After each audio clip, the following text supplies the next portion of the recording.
Yeah, this is pretty wild stuff. We're now getting some new video into the newsroom showing how many people were on the beach over the 4th of July weekend and how many people started fights in the street. When it was over, 145 Arizonans were either arrested or cited for their disorderly conduct and violent behavior. Fireworks, fights, unruly crowds careening through city streets. This was the scene in Newport Beach, California, 4th of July weekend, where hundreds of teenagers and young adults flooded the Balboa Peninsula, creating nonstop chaos. More than 400 arrests were made, and get this, nearly half of the people apprehended were from Arizona, according to the Orange County Register. I felt it coming last year when I looked. Teen safety expert Katie McPherson is not surprised so many Arizonans were involved in this teen takeover because of all the families that go to California during the summer. She even recognized a few of the teens in the videos. Looking at the scene, you saw mostly males, some of them using substances, and all of them had their phones out recording and validating the destruction. The more destructive, the more looting, the more fighting, the more graphic, profane, and explicit it was, the more street cred they get. Authorities believe the out-of-control violence and destruction stem from some TikTok videos calling on teens to take over Newport Beach on the 4th of July.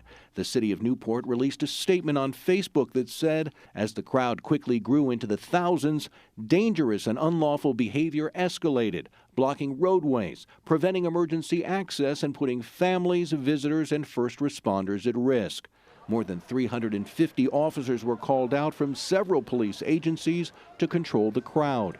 The beaches were closed, and authorities declared an unlawful assembly, asking residents in the area to shelter in place until the streets were safe. Multiple officers were reportedly hurt with non-life-threatening injuries. Law enforcement expert Mike Jenico says these types of incidents are extremely dangerous and can get out of control quickly.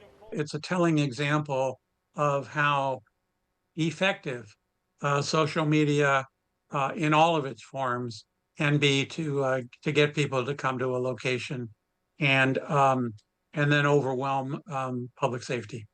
What happened in Newport Beach is similar to other teen-related disturbances in cities across the country over the 4th of July. McPherson hopes this is a wake-up call to parents to get more involved in their kids' lives. I do believe, first and foremost, this is a parenting issue.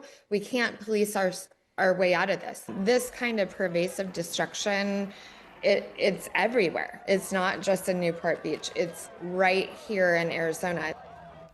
Now, there was a similar incident in Newport Beach last 4th of July, which led to about 60 arrests. This time, there were more than 400 arrests, so clearly things escalated quite a bit. City leaders are already working on ways to prevent this from happening again next year. Live in studio, Jason Berry for Arizona's Family. And the mess they left behind as well. Jason, no kidding. Thanks.